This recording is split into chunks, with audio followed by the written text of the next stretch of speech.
Welcome back to the CTO Playbook, the podcast dedicated to helping CTOs excel. What if the real reason you're not getting paid has nothing to do with money and everything to do with trust? In today's episode, I'm speaking with entrepreneur Maximiliaan van Kuyk, whose career across continents and industries led him to one stubborn universal truth.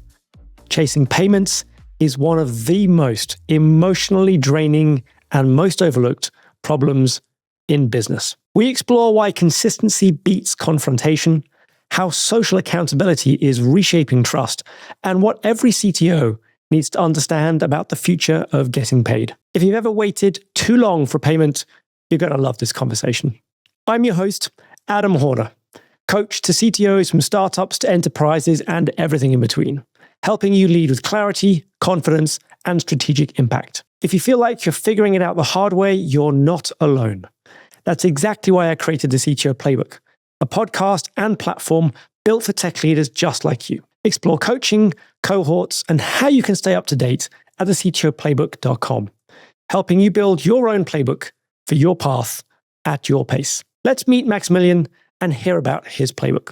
Maximiliaan, welcome to the CTO Playbook. I feel like we could have recorded half an episode just on our prep call alone. There's so much in your story.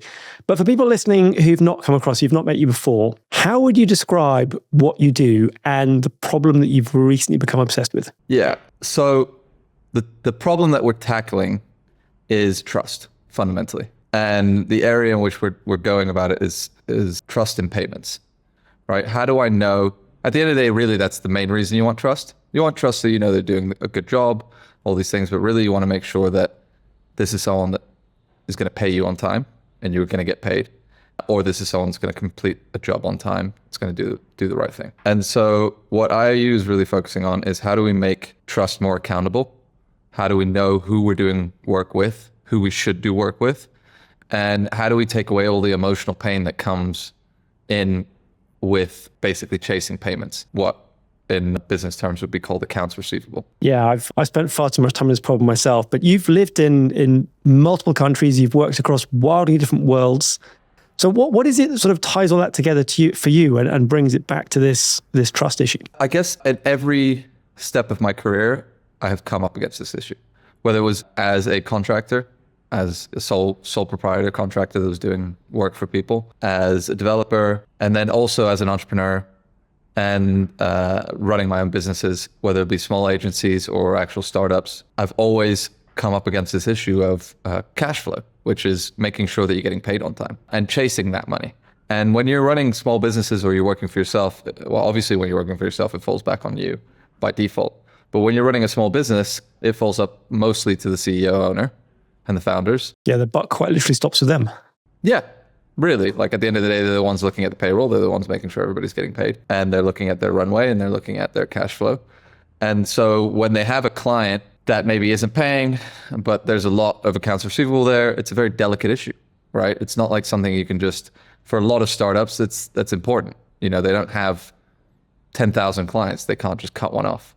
And in agency models, it happens a lot as well because they might have a lot of their revenue coming from a single client. It's actually where a lot of agencies end up having serious issues when they onboard a bunch of staff for a single client and they can't really cut that client out, but they're not paying on time and things like that. The bigger the checks get and the bigger the businesses that you're working with get, the less this becomes an issue. It kind of has a self-enforcing mechanism there. Reputation becomes quite known if you're a known entity. It usually, where it is the problem is when you're dealing with smaller businesses, which the world is increasingly going to, and less well-known counterparties. And contractors and things like that. And also when you are a smaller business, when you have less levers to pull, and when the check size is, the payment size is smaller, so the legal route tends not to be the most optimal way of going about making sure you're getting paid. And in the US, that's especially the case given the legal fees. I mean, speaking to various lawyers and our own lawyers as well, I mean, they won't chase accounts receivable like owed payments on a contract for less than $100,000 owed, which I think is insane, but that seems to be the case. And so if you want to go chase it for less than that, you're probably chasing it alone. You're going through the legal process on your own, which is not fun. And so we figured there's a massive gap between there, and I've seen that in my own experience. With previous startups, I've seen having to set up accounts receivable departments where you just have to employ a bunch of people that are very diligent, that stay on top of it, and that are just consistent. Consistency is the main one. And maybe you're not owed enough, or the contract size is not big enough for you to justify building out that department, especially if you're a small agency or a small business. And the consistency is painful when it's yourself. It's a very emotionally unsatisfying job to do, is to remind someone every week or every month, hey, by the way, you still owe me money. And so it became very clear to me that that was a pain point that with the coming technologies that we're building up over the last couple of years, and we'll get into that later, as my proximity to them, it became something that I figured I could fix quite easily with basically AI and agentic tooling. But we added something special to it, because it wasn't just that. It was also this idea that if people knew that that person still owed me, that person probably would have paid me back, even without the consistency. So this is the peer pressure coming in. Yeah, it's a social accountability. Social accountability, right? I like that phrase, yep. Yeah, social accountability is really that kind of key that we're trying to unlock there. Because you as an individual, it's usually where it ends up, actually, to be honest. With small amounts, what you'll see is it goes to social media, and it goes to social networks, and it goes to and it goes to slandering, basically. But it's all slander because it's true, but it's basically just reputation, hindering. Yeah. And so what we wanted to do is build that in, as in no, you're in contract with each other here. You're doing this thing. It's going to keep track. So, you can't just pay late every month and think that no one's going to hear about it and be like, oh, I got the transfer number wrong this time, or oh, this happened, or this and this. You can have as many excuses as you want, but the thing is keeping track. And so the next person you do business with is going to see that, right? And so it's not on the person that you're currently owing to slam you for it. It's no, this is the system we're engaging in. And the system is keeping track. Because in the traditional industry, there's a bunch of things that attempt to solve this already, aren't there? I mean, we have things that basically send repeated reminders, and that's built into some of the most basic accounting software. And that's very much one way, please pay us, even if it does done consistently, as you recommend. And then the next level up from that is sort of credit checking bureaus, which attempt to give this idea of these guys are a good payer and these guys are a bad payer through some sort of numerical score. And there's a number of different platforms out there. So how is it that what you're building differs from that idea of the credit score? Yeah, so I would say the credit score was designed for a very different purpose. The credit score was designed to allow banks to know who to lend money to, right? And try to classify them as a unknown. There's no transaction really going on. It's just, I'm lending you money, and is this someone I can lend money to? And then it became, as a business, is this someone I can do a payment plan with, or whatever that might be, right? But isn't an invoice effectively a payment plan? He's saying you owe me this money and you need to pay it in the payment term, normally 30 days or something like that. Right. I would say the FICO score is kind of helping companies do longer payment plans, right? 12 months or whatever it might be. But that being said, they fall back on a bank at the end of the day, right? And it really is for the banking system to lend money out. And what's happening is that these businesses at these small levels are becoming accidental lenders to the people that they're working for, right? Well, it's accidental for the small business. It most definitely isn't accidental for the big businesses who are doing it. They're literally using it as part of their balance sheet. Right. Exactly. But the small businesses are like, hey, I just have to now preempt my cash flow based off of people paying me on time. And there's late fees and whatever else. It kind of it falls apart. And what ends up happening is you want to know who you can trust, right? And so for us, it's building a reputation. Why is there not a single place that I can go and see when I just meet someone and they want to do business with me? I can go and see who they've done business with in the past, actually verifiable, and how they feel about those people, right? The same way that I can see when someone wants to rent my place on Airbnb, I can see where they've rented before and what the reviews look like. Right, that it's just silly that kind of peer-reviewed system plus something keeping score doesn't exist yet. And our bet is that if I build the tool set that does all of the counter signing, does the contract, AI contracting, it also does the follow-up, does the agentic, does the chasing of the money, does the invoicing. If I build all that in there, then it's very easy to get everybody to go in and score each other from it. Because you don't have to do anything extra to score it. It's simply acting off the data that's in the system already about when the payments go in versus when the invoices go out. Right. I'm creating a utility system there that then on top of it, you can build the scoring. Yeah. It's a little bit like how Google made search so easy. On the back of that, they figured out how they could put adverts in front of you, but it's using the data slightly more ethically than that, I guess. Yeah. Yeah. But yeah, that is the premise, right? Our tool set is accounts receivable and contracting. Yep. It's AI accounts receivable and contracting. Our special sauce is social accountability. And that brings it really to the human side of money, which is essentially, all the different emotions people have around money: shame, avoidance, ego, fear, power, as to why, invoices don't get paid or debts get cleared up. I mean, what do you think it is about most people that they misunderstand about why they don't pay, would you say? I think it's just business. I think they'll get away with whatever they can. I think any single person, it comes down to what you wanted to talk about later, which we will, about one of the tenets about default debt. I think business, it's incentive structure. Show me the incentives, I'll show you the outcomes, right? And if I can pay late, why won't I pay late? If there's no accountability, except for accountability with the counterpartner, obviously that starts bugging them and things. But if there's a disimbalance, say for example, I'm massively overpaying and I know it, so much so that they don't want to cut my contract, I'll pay late. And there's no accountability for it, right? Regardless of a contract and all. Like, at the end of the day, it's like, if you can, you will. And in certain cultures, we've touched on this before, certain cultures, that's not the thing. And reputation matters, but it depends on what will the reputation be and how hindering will it be, right? And so if anybody, it's in their interest to maintain cash flow for longer. So every dollar that leaves the bank account the day earlier is worse for their business. And their objective is to make their business run as best as possible. So when it comes to a small thing, I mean, why a certain, a contractor gets paid 60 days later? Well, because they can. Because he doesn't stop working with them if they don't. And right, so there's no social accountability there. And so, I think the emotional part is the reminder. The more emotional part is like when someone just doesn't pay. Right. And you have to remind them, and it gets more than like 2-3 months. And it's like, hey, where's my money? That's where it starts getting emotional. And we've seen, it's pretty well known in the accounts receivable arena that like, if you just are consistent within 12 months, like 80% of those things almost always get paid off. Right. Yeah, we saw exactly the same thing when we were building Satago. It's really, it's amazing. That was like 12 years ago. And for that, those numbers to have remained the same over the last sort of 30, 40 years is kind of staggering, really. It speaks to the psychology, right? It speaks to a psychology of a person of being like, oh, they just keep getting, it's just like, because it starts affecting them from an anxiety standpoint. They keep getting reminded, and the communication gets worse and worse and worse, and they start getting anxiety over it. And they just like, I don't want this anxiety anymore.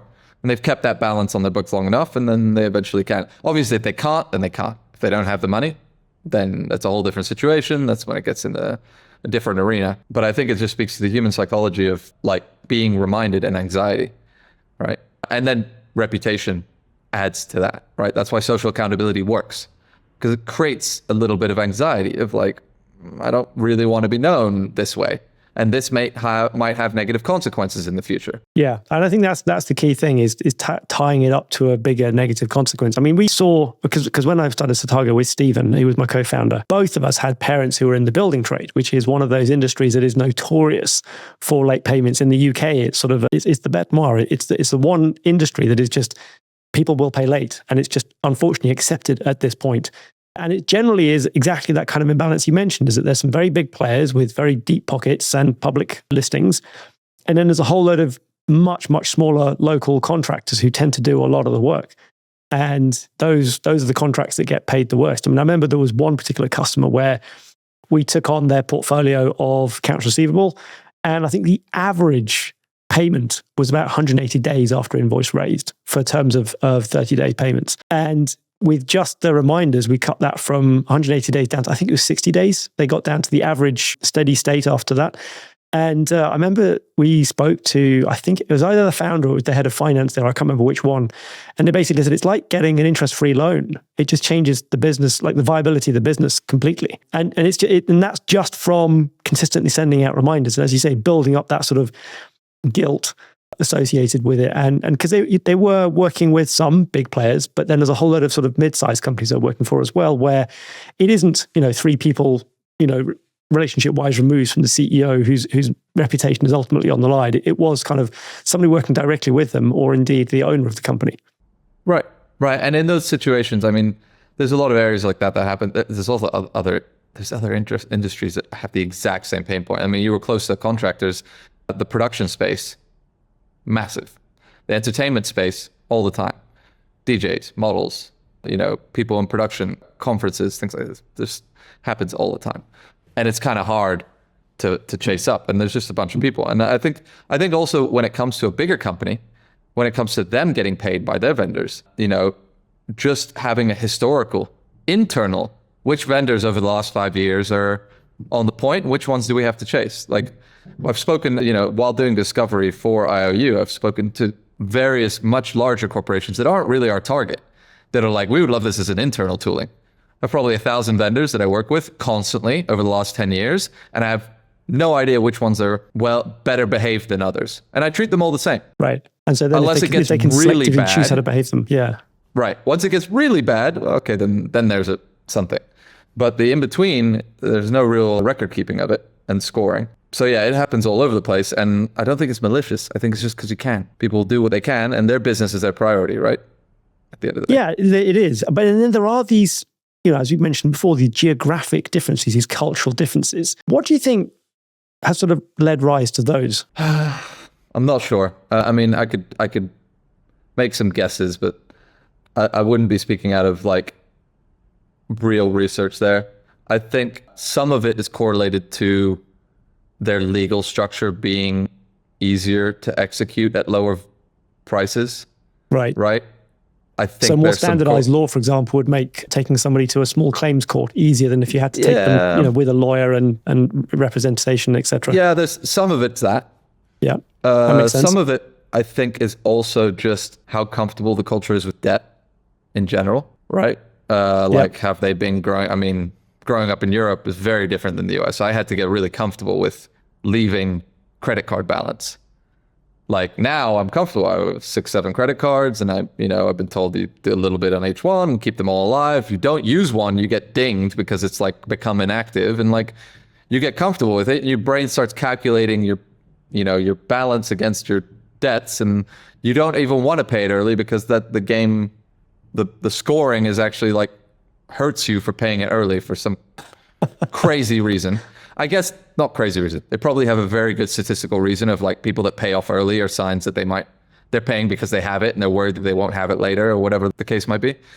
But all that being said, you get much more comfortable with debt in the US than you do with pretty much everywhere else in the world. And so that probably has something to do with it, with a balance of owed, right? You're used to owing a bunch of shit on your credit cards. Businesses even do it, by the way, in the US. So the startups in Europe, never seen them go into debt. No, very rarely. Like even taking a loan as a startup. Yeah. Yeah. I've seen startups in the US like run into credit card to keep the thing alive while they're doing their round of funding or whatever. And they're balancing credit cards off each other to like pay AWS. I've literally seen that happen. It's like for a European, especially a Dutchman, it's like, what are you doing? But they're just, I think culturally playing close to the fire. But that does also lead to why the US gets to move so quick and so much innovation, right? High risk, high return. So, I definitely think the US is the biggest market for us. I think of all the stories I've heard, and the US is most obnoxious. I mean, I personally also in the US have had the most issues. I've been owed tens of thousands of dollars for work, labor that I've done. I haven't wanted to do anything about it from a legal perspective because it wasn't worth it. And I knew that when they would do that, they would just flip it into the next company and blah, blah, blah, blah. And, one company acquires the other, do all that, trickery. And then I also for social reasons, didn't want to create social accountability. But I'm certain if the social accountability was built in, I would have at least not have to be the one. I also got tired of chasing it. It just became very infuriating. It became an emotional mess. So and that's what they count on. And so if it was constantly chasing and there was a social accountability, I'm certain they would have come to the table, remediated it, started doing these things because they wouldn't want to be known by other people that they owe me. Because you can be fairly sure that if they're doing that to you, they must be doing it to a bunch of other people as well. And that's where you can sort of extrapolate in terms of the behavior that their reputation will build from. Yeah, I mean, it's going to be a slow burn, but my goal, and I'm pretty sure what I'm going for here is the moment I meet someone and I want to do business with them, it's going to be very hard for a scammer to exist in the world that I want to create because they're going to have a bunch of backup that is validated that they're not doing that they don't owe anybody shit, right? Outside of, being taken to court. Yeah. But I guess then, therefore, that you mentioned a few countries that probably won't be your target market. I'm guessing that where I live, Sweden, where you used to live in Holland, Germany, a couple of other places like that are going to be very similar in that those cultures don't really lend themselves to creating at least a profitable market for you there. I wouldn't say they're like prime markets, but that being said, there's a lot of meat on the bone there that they still have accounts receivable. They need to do the invoicing. They need to do all the tooling that I'm building out there. Yeah. You know, that's still a lot of utility. And I also think that there's a human element of building a reputation, not just of that you paid on time, but a reputation of how you did the work, because that's part of the platform, right? We want you to be, I want to know whether they're professional, whether they're on time, whether they're good communicators, all these things I want to know about someone that I'm about to do business with. So the reviews are going both ways across the contract effectively. Yeah, exactly. Yeah. So we're building that out as well. I do think that has utility. But yes, the biggest pain point and where the most emotional toll is probably in the Americas, mostly North America and then also South America. I mean, that makes sense because I mean, you've been working there for a number of years. Was there a sort of a single turning point or one of those pivot moments where you thought, okay, I've got to build this because I need it for myself? Well, when that actually happened, I didn't think the technology stack was there to build it in an effective way. Okay. And that was when I was owed all this money. When I was owed those money and I saw other people giving this person money and I was like, come on. You know what I mean? And I just like got tired and I was like, fuck, I just wish it was followed up. But it was kind of an abstract. My co-founder had actually come to me. He was the one that really incepted it in a way that then pulled it all together, because he came from me being like, I want to know if I can do business with this person, or I want to know if I should lend this person money. And I don't want to be able to chase it and all these things. So he really brought it in and then it clicked again. And I was like, a couple of years ago, I'm still owed from this. And so between that and then the timing was really what did it. I've been very close to the AI training and the capabilities. My brother was the head of product at a company called Invisible Technologies. They were like a scale AI competitor. They still are. They're one of the largest AI training companies. He was a co-founder there. And so I've been close to it there. And that was one of the pieces where I was just seeing what are the real capabilities there and how far we're going, how fast we're going. And then he started 2 years ago another company that does AI employees, agentic employees, your first agentic actual employee. So I was getting very close to what are the limitations of agentic and seeing like, okay, I could build an agentic model here that basically is your agentic accounts receivable department. It has context of your contracts and it can basically remediate and chase after the money for you. Right. And so once those two pieces came together, I was like, okay, now's the time that there's the technology stack that I can actually deliver this to an end user. That is the small and medium-sized businesses, which are the ones that are affected the most, is non-technical, isn't an accountant. I'm not making the software for the accountants. I'm not making the software for the lawyers. I'm making the software for the entrepreneurs, for the small business owners. That technology stack was too complex before. The tooling was there, but you know, most people were like, oh, I'll hire someone. And then some other company does my bookkeeping and they figure out the QuickBooks. It's a very complicated thing and they figure out how it all fucking works, right? Yeah. I was like, okay, now I'm at a place where I can have someone basically AI handhold you through this process and do it for you. And you talked before about sort of earning the right to solve a problem. So in your case, it was that sort of being owed $10,000 on a single contract. But what was the sort of the research, the thinking that went into it? I mean, you mentioned your co-founder there sort of coming up with the concept. But what was the bit where you thought, okay, we've got all the pieces, we've earned ourselves the right to solve this one? It's hard to say. I think one is just we both experienced it. We're both entrepreneurs. We both had startups. We've both worked at agencies. We've both worked in production and entertainment as well in those areas when it came to our startups and technology. And so we'd just seen the pain point. We'd had to solve that pain point, both of us separately, multiple times. And so when I say earn the right, I mean, it came out of, I've used the traditional tooling to solve the problem before. And I've hired the team to solve the problem before. So you've tackled it from at least two different angles then. Yeah. And then I've, as myself, have had to do it before, right? Yeah. Since the beginning. Actually, my first gig in tech was my roommate set up a dev agency. I went to school in Australia. And he set up a dev agency and he had the same problem. And that was 15 years ago. And so that was an agency models have this all the time, right? Absolutely. Most agencies run on not super high margins. They kind of overcharge a little bit, but they're usually balancing clients and they're trying to spread their employees thin across the clients and all these things. Like for them to set up an entire accounts receivable department, it's kind of not on, and it all just falls on the guys who set The up, one who were admin running person. the agency. Yeah, the people at the top, the CEO and whoever else. Usually if you're lucky at an agency, you have a CFO, right? And he's doing that as well. But it's not exactly the CFO wants his job to be all day chasing invoices. It's very admin heavy, is it? Yeah, exactly. So yeah, it just, having come across the problem multiple times in multiple different areas and having had to solve it multiple times, that's where I was like, okay, this is a problem that I think I've earned the right, and the technology stack as well. Just as a technologist, I've built enough products that I know I could build this. So let's talk about the technology behind that then, because I think a lot of it is basically engineering trust, which as a concept, I think it is fascinating, because I've come across, in information security models, the zero trust model, where basically you try and use, for example, like where you try and use data and consensus to kind of prove to allow you to make a decision as whether you can trust somebody or trustless. not. It's trustless, right? A trustless engine. Is this similar to that at a conceptual level? At a conceptual level, yes. And it's very funny that you bring that up, because you know how you just brought that you earn the right to solve a problem? The reason that I've learned that lesson is because I tried to solve a problem in my early career that I had not earned the right to solve, but it was literally on one of those systems. I had a blockchain company in 2014, was not about crypto or money, was about decentralized voting. And we ended up with blockchain technology because trustless. You needed a trustless system for basically a digital voting system. Yeah. And we were doing that because there was a bunch of corruption in Spain, the 3% rule, all these things I won't get into now. And we were like, listen, there needs to be more transparency between the voter and his elected official. Because once he's elected, he goes off and does whatever.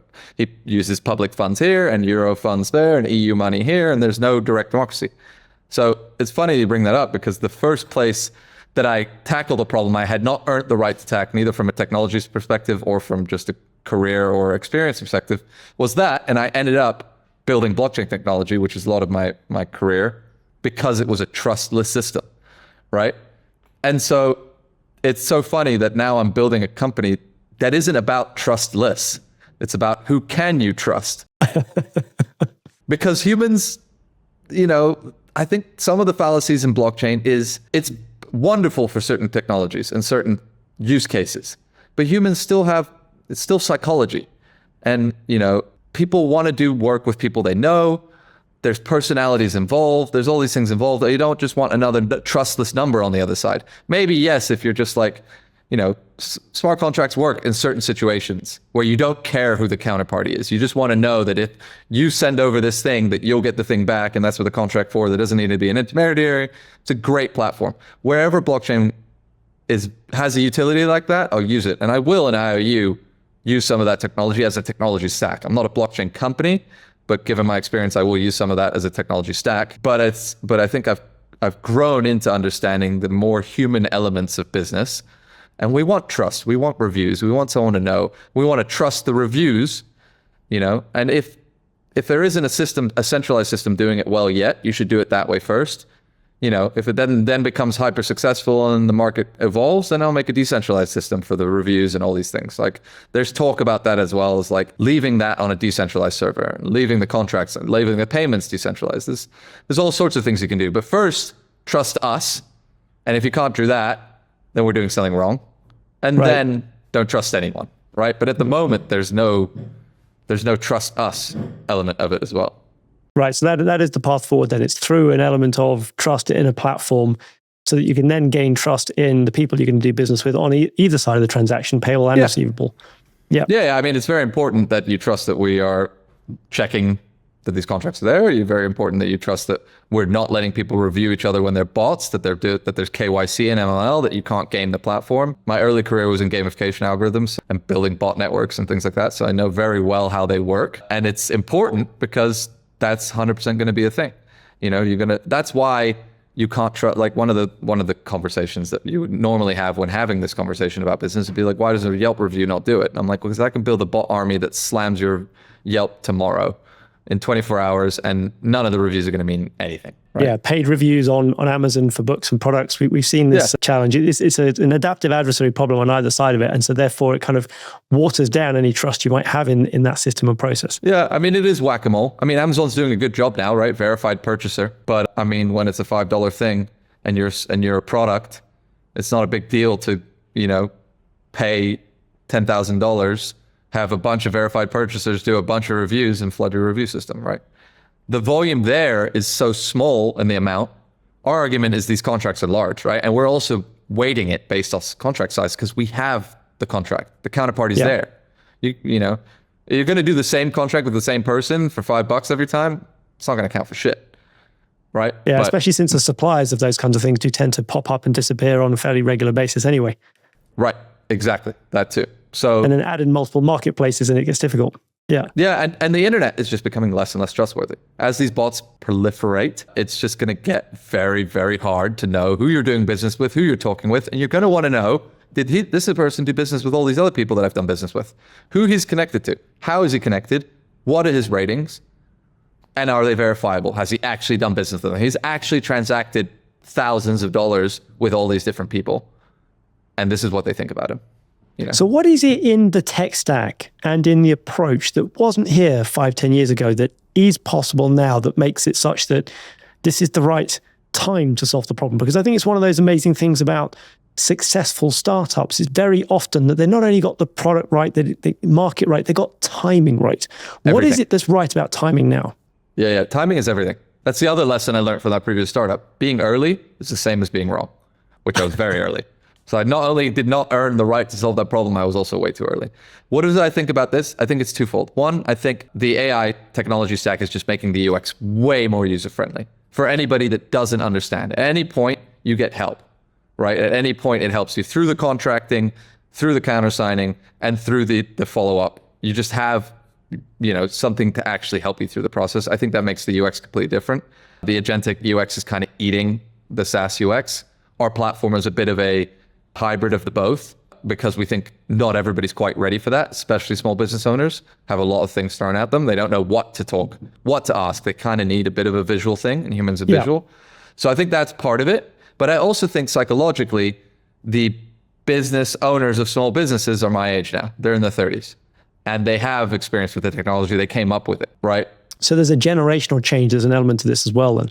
I think so, in the UX. So it's not overwhelming for them that you have contract assistance, AI, redlining, all that stuff here. You also then have the agentic and the follow-up. You kind of trust the technology, which kind of is a thing as well. Yeah. And then the reviewing you're used to as a generational thing. You've done it everywhere else. You've been reviewing people on Airbnb. You've been getting reviews. You're kind of proud. You know, a lot of people kind of like, yeah, I've got good Airbnb reviews, so I can bring the hammer down on this person because I've got tons of good reviews, and everyone's going to trust that I'm a good tenant, right? People build that. And I think that's a little bit of psychology from a generational perspective, why now I think there's a window where people are not going to be creeped out. They're going to be like, yeah, you know what? I would like to build a reputation on our business transactions. Okay, that's amazing that you introduced that as the human element of it as well, because I think one of the things that happened in the previous generation is where people used to sort of say, well, I trust my accountant, I trust my lawyer. So if I'm going to get something redlined, if I'm not sure about a contract, if I'm not sure about a deal, I'm going to go to one of those two people to get some advice because I trust and know them. Do you think there's also an element of people trusting more automated systems now as, you know, in the next generation, as you say, sort of 30s and younger? Definitely. Though I will say, on the record, from our perspective, you should, when it comes to actually understanding a legal document or that you're going to sign a legal document, you should, if you don't know exactly what you're doing, go to a lawyer.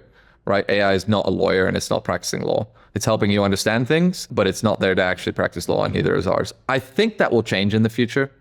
It's just that there's no throat to choke, right? And so it's one of the industries that will come down the road. You know, technically AI hasn't passed the bar. It's not supposed to be practicing law, and ours doesn't. It will help you do reviews. It'll help you understand what's in the contract. It'll help you do things like that. But at the end of the day, you know, you should have a lawyer when you're actually making these contracts. If you want to change the name in it or the date, you know, easy. Those are the type of things, you know, help you fill in things, help you edit small things. The legal language, you know, there's templated things that you can use, and we help you with those templates. But yeah, you should go to a licensed professional, and that's where the trust is for the law, simply because when it ends up in court, you want that lawyer there to be like, yeah, everything in here is what I said it was. Right? And there's a throat choke, and he has a license, and that license can be taken away. And that's the reason why he doesn't practice malpractice, right? That being said, yes, everybody is trusting in these systems much more than they were, especially the newest generation, the ones coming up. And they're also very used to it, to a different way of interacting with technology. I mean, I look at the way that my 15-year-old daughter uses technology, and I'm used to using keyboard, or at least, my touch screen to tap things out. She spends more time talking to her phone than I've ever seen any other generation before. And I think that's, for me, indicative of one of these shifts in UX, where this thing is going to be thought of as an old hat as assembler before too long, because it's just slow and clunky. Yeah, it's where we're going with our agentic as well, by the way. I think some people, there are some things they don't want to just talk through and they want to click through, but it's where we're going. My brother's company that does AI employees, that's their 100% thesis. There is no interface.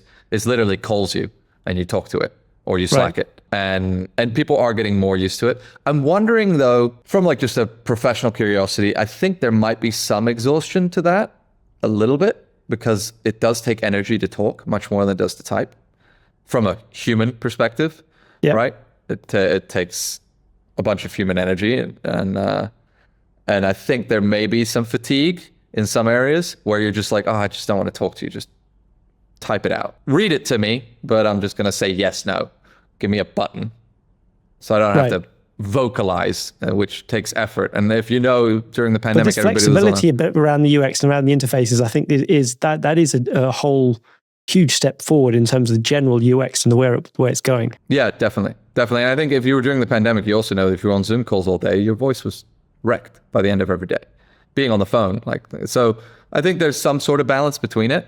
But you're right, the new generation is just like straight up talking to it about everything. So that's kind of the direction that's going in, and you trust that it won't muck up when you do talk to it, hopefully. And I think this is one of the big changes that's happened recently, is that I always used to find that if you're trying to speak into something, just take 5 years ago, because I remember using a product called, I think it was called Dragon Dictate when I was in my early 20s. This is years ago, and it was terrible. Like it would get 50% of the words right, and the rest of it was awful. Whereas now it's got to the point where it gets punctuation right. Yeah, which makes dictating things a lot more reliable. And that, I think, is one of the biggest shifts of the last year and a half. Or maybe you completely mispronounce something like I did earlier, and it still figures out exactly what you're trying to say based on the context of the, you might just use the wrong word, sound similar, and they'll get it. Yeah, it's gotten a lot better. The UX has definitely gotten a lot better. Yeah. I also read recently, this is a bit of a side tangent, but I think it's interesting. I read that vocalizing stimulates the vagus nerve is actually a stress reliever as well in some contexts. So especially if you're talking things out, right, rather than typing them out, if you're upset about something. And I wonder if that, translates into the UX as well. It'll be interesting because that, like I said, my product is solving an emotional problem. So you're going to be upset when you don't get paid. Especially if I get to the point where my UX is full conversational, which I will, then it's going to say, hey, so-and-so, and you're going to be like, you're going to be not happy. And there are studies that show it's better to vocalize that than it is to type it. But it's not nice to be on the receiving end of that. But an agentic doesn't care. Thankfully, so yes. It might actually be therapeutic in some ways. It's like a weird tangent. I can see exactly where you're going with that, because I've definitely seen that with my coaching, and I think every coach will be able to tell you about the horror sessions when they've had to be on the receiving end of somebody who's just vented full force, because it does happen every now and again. But it is cathartic for the person who's doing that. I remember before I was coaching, I was a team lead, and I had one particular team member in the team who was very quiet, generally considered to be uncommunicative. But then about every 6 months, and the first time we did this, it scared the hell out of me, he would basically say, I need to talk. And I would go into a meeting room with him, and he would just basically explode for about 10 minutes. And it was just sort of, coming at me in my face. You can just imagine somebody suddenly with a huge sort of fan in front of them and just skin and hair flying everywhere. And it would be like that for sort of 10 minutes, and then things would calm down. And then I'd say, okay, would you like me to talk about what we can do to try and fix some of this stuff? And they'd be like, no, I just needed to say it. As I said, the first time was a complete shock. But then after that, I realized there was a cadence, but every 6 months it would build up and then just would come out, and then he'd be fine again. I mean, that's what I was reading in this study that I brought up, is basically the body intuitively realizes that holding it in is toxin. It can't be digested by the body, so to speak, in colloquial terms. And so those emotions become toxic and they cause cancers and all these things. So theoretically, if this is one of the more emotional areas in business, which is making sure you got paid, theoretically there's some cathartic release that you can just, go off at this AI and be upset, and it will not let that translate into the communication to the client. Which can itself be toxic as well. Right. Well, I think that would be a fantastic service, in terms of just being able to lower somebody's, stress temperature from the point of view of the way that they run business and do things. So I think I can see definitely the advantage in that. But talking of which, let's try and put some of your learnings into a playbook and give this to somebody who's listening who can take this away and use it. So, I mean, you had 4 core themes in your playbook. Do you want to talk us through them? You got to remind me of them. Well, the first one was what we mentioned right at the very beginning of the conversation, where we were talking about consistency and just being something you do repeatedly without giving up and continuing. Yeah. Who would have known that is such a tenet in making sure you get your accounts paid? It's also a tenet in basically running a business. And in a startup in general, that's pretty much like effort over time is probably the most powerful equation in the universe, right? If you have time and you commit effort over time, you will outperform someone that just has a much better short run of effort, higher effort, but much shorter run, right? And the consistency is really important there. We're running a business, startups is just that on rocket fuel. And that's what I've seen, that's the case as well. And I think you could go to a million blogs and people that are much more successful than me that all talk about it, that it looks like things took off, right? Out of nowhere. They never did. They were like 5 years of a slog that you never heard about, and then pivot here and whatever there. And so consistency really is the key, and it just happens to also be the key to the problem I'm solving, which is making sure that you get paid. It's one of those fun things, because I think while we talk about it as though it's some revelation, it's quite amazing that one of the oldest stories I've come across is from Aesop's fables. And we're talking something here, I think it's at least 2,500 years old. And it's the story of the rabbit and the hare. Oh, yeah. So the hare goes racing off and then decides he's going to have a nap, whereas the tortoise just keeps going, consistent effort, and funnily enough, he's the one that crosses the line first. And it's exactly the same story, isn't it?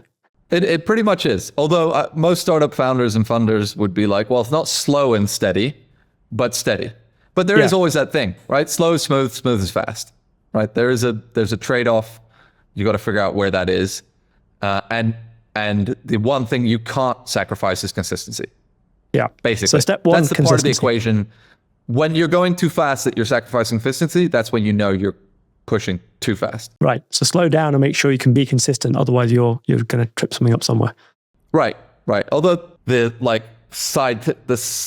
caveat to that is the typical startup move fast and break things.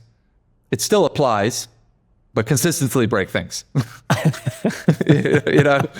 Just like make sure that when you do that, it doesn't run you out of steam. I do like moving fast and breaking things. I do like releasing stuff before it's ready. And I do think that's important. I think that's feedback. So don't mistake it for that, because some people will take, I'm taking the tortoise. I'll just go slow. Don't do that. Yeah. But just make sure you can continue to do this. And that was a perfect segue, because that was your next one was action creating feedback. So in order to learn, you need to take action. So consistency, number one, take action, number two, because action is the thing that creates feedback, news, information. So that's the caveat, right? And they're opposing forces a little bit. Unintuitively, they're a little bit opposing forces, right? Because creating feedback means you're moving. Consistency maybe, and you're moving quick. You want a lot of feedback, and maybe it's basically keep consistency as a tenet and then push to moving feedback to the extent that it doesn't break the first tenet. Right. I like that.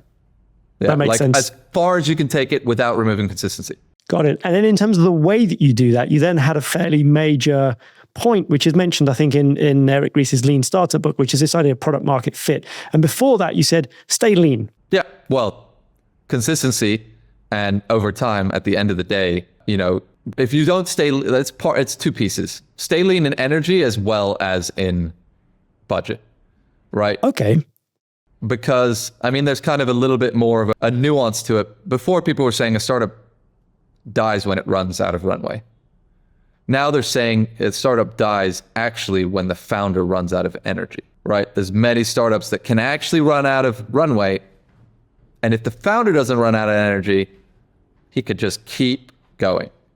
He's going to find some resource from somewhere to keep it happening. Right. He'll figure it out. And the real death is when the founders run out of energy, right? And so, you got to keep lean, both in budget, because that's the real one. Once you run out of budget, the energy goes up on the founder, and then you burn more and more energy, right? So there's a balance there. Obviously, the leaner you run, the more energy of the founder you're going to take, right? Because he's not delegating as much. Maybe he's not, pushing out as much. The balance to that is don't be greedy as a founder. Create ownership in all the people you hire, and then, make sure that they are not burning cash without performing, right? Make them very incentive aligned with you. And so that's a balance you have to play with that. And then that way you can offload as much energy as you can as a founder without ruining the budget and ruining the runway, because once the runway hits to zero, that's when the energy on the founder starts maxing out. Yeah. Right. And the longer he can stay at max, the better. So the less he was, it's like you kind of have to run that calculation constantly as a founder. Absolutely. And the relevance for CTOs is so strong for me, because I think a lot of the times there's somebody technical in the founding team, and it's that managing energy, which is a key point. And I think it's something that a lot of CTOs kind of skip over, because it's not a metric that they can go and stick a measurement in and read it. It's not a log metric. It doesn't come out with a percentage. It doesn't have a score against revenue or anything else.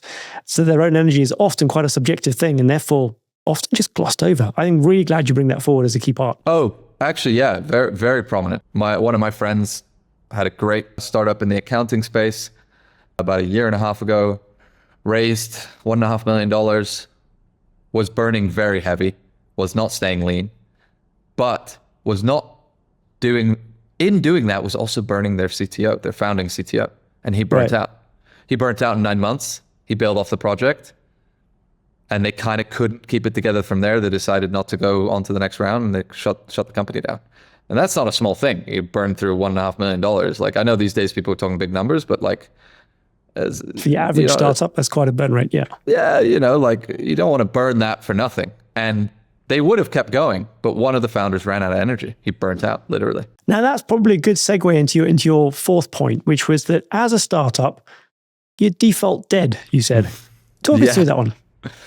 That one I like to let everybody talk about and know when you're in a startup, because that's kind of the ethos of you can't sleep it off. You can't just like coast your way through.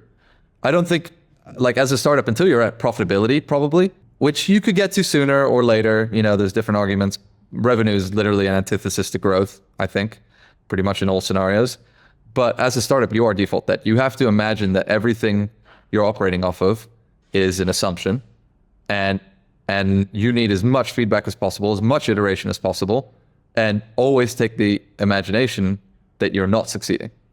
Like, the longer you can hold on to that premise in you and the entire organization, including your employees, everybody that works for you, the reward comes at the end of the tunnel, but that tunnel is collapsing on you constantly, right? If you're not moving, if you're not getting feedback, if you're not iterating, stagnation is death. And that's what I mean by default dead. I've seen startups that have actually been successful, had hundreds of thousands of dollars in revenue, thought they were good, decided to get all bureaucratic, investors, board members, oh, we're good, we're going to put in the professional this, that. You've heard the stories a million times. Steve Jobs talked about it. Everybody talked about it.